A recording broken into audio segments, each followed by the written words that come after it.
Hi, thanks for joining me. So, what is it like to channel spirit, to get messages? If you've never been able to sort of connect on that deeper level, you may wonder what it actually feels like for a medium or feels like someone who's getting messages. I can only speak from my own experience because other people may work totally different. For me, I'll sort of explain how I used to do it to how I do it now, because the more you do this, the more you practice, you tend to change your own techniques. Uh, a little bit like anything you do, when you've done it for a very long time, it becomes automatic. It becomes part of you, not that you're actually trying to do it anymore. So in the beginning, I used to light candles and an incense stick.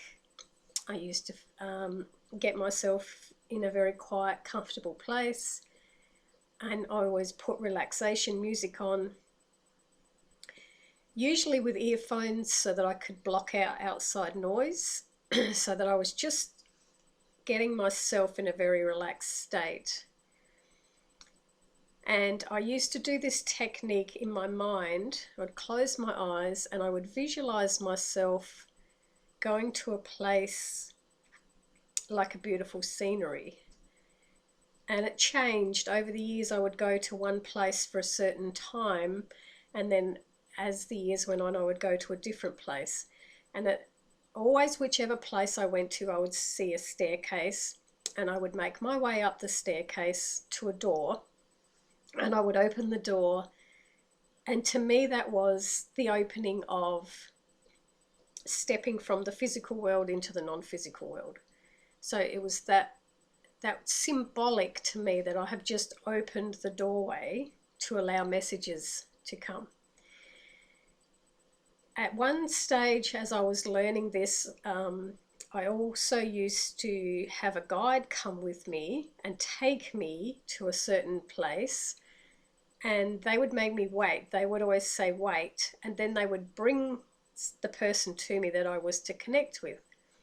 Then as the years went on, I tended to drop the need. I didn't need to burn a candle, and I've got incense and candle going now just to show you how I used to do it, but I dropped the need to do that. I didn't like candles anymore. I didn't have incense going. Still to this day, I love to have music playing, relaxing music. The moment I can hear the sound of music start, my internal body goes into a whole different space. Although I can still connect without music, it helps me go into a very, very deep place. And I think when I'm doing a reading, I think I've taken 10 minutes and I've been an hour in this place. There is no concept of time when you're in that connected place. So now when I do a reading, I don't have to go to the staircase. I don't have to go to the doorway. I don't really do. I just start. Like I will sit at the computer, and I'll have my client's name that I'm about to do the reading for, and I look at their name and I look at their photo, and it's like this instant connection where I am in their energy. I'm trying to feel what they are going through at the moment, and I'm connecting to their higher self, not so much their personality self. It's their higher self that I'm connecting to, and then writing down what their higher self is trying to tell them that they're not quite hearing or getting. I also try to do it in a way where it's more guiding, not dictating. I don't particularly, it's not my job to tell someone else what they're meant to be doing, and the guides don't tell, they guide with information. It's still your free will as to whether or not you're going to do that. So I thought, what I might try and do is bring somebody through. I'll go into that zone. It's a funny kind of zone because I am aware that I'm in this room. I'm aware of what's going on around me in the physical world, but I'm also aware of what is happening in the non-physical world around me at the same time. So strangely enough, I can be sitting here looking at the person's photo, doing a reading, and then I can look up above my computer and I might see the local postman go by on his scooter, and I am aware that he's there, but I'm also aware of where I am in this space, and the two are, they don't feel like different worlds to me. It doesn't feel like that's the outside and this is the inside. It's all one. It's quite a hard, sort of like when you meditate and you can be aware of your out surroundings, but you're also so deep in your inner self. And sometimes this is quite a strange thing that happens. So I'll be sitting here doing my reading and I'm totally in the zone of the person I'm reading. And then someone in my house, a physical person in my house, will walk through there and just stand there. And all of a sudden, I know that they're there. Without seeing them, I know they're there. And I'll just, because they don't want to yell out, that if they need my attention, they don't want to yell out and spook me in some way or scare me. So they just stand there and I know that they're there. It's like sometimes I can have my eyes closed and I just know someone's there and they want my attention. I can open my eyes and there they are. I know you might have done this with you've got children, and when you've been in bed asleep and all of a sudden you wake up and one of your kids is standing there looking at you, you just sense it. It's kind of like that. You sense everything that's around you, but everything is so calm that nothing frightens you. So let me see if I can get someone to come through and I'll explain to you what kind of messages they relay to me, and then when it's up to me to interpret what they are saying.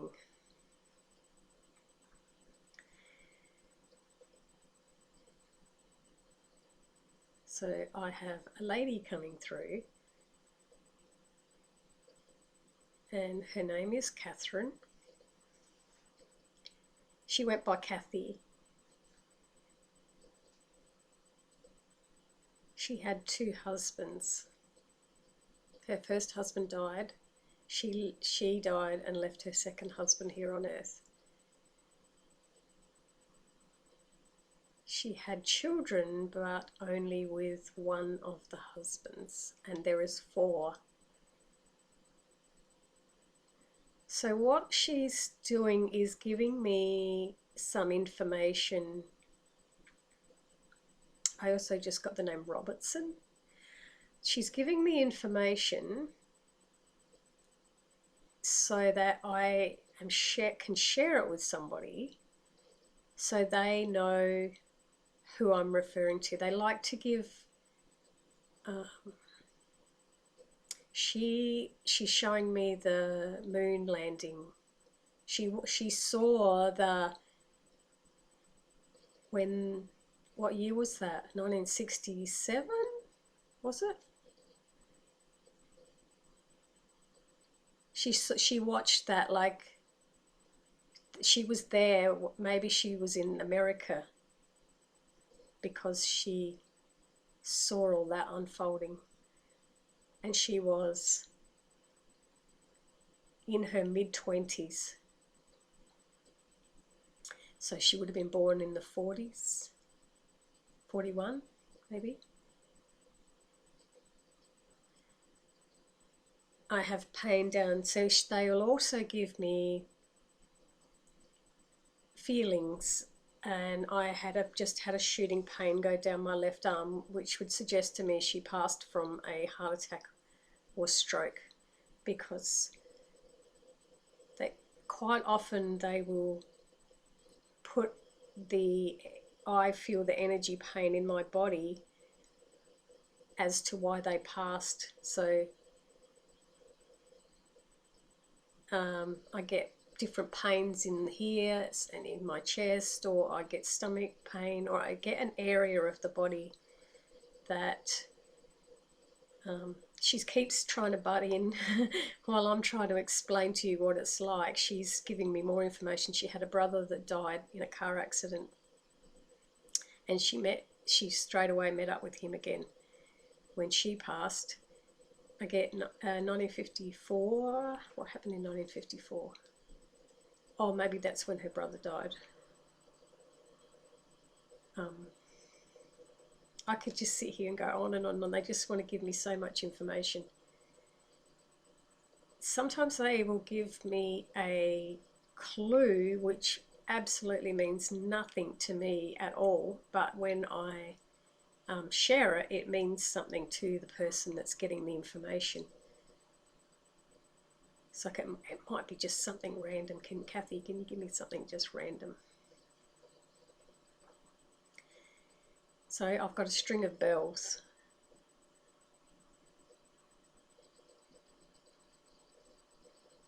This is somebody that played bells. You know when they have bells on a table and they pick them up and they can ding, ding, ding, ding, ding, ding, ding, ding, and they actually make a song out of that. It was connected to the church group, or as it was a group of people, and this particular person who Kathy's referring to played the bells, that's very random. Like, that's not something a lot of people can do.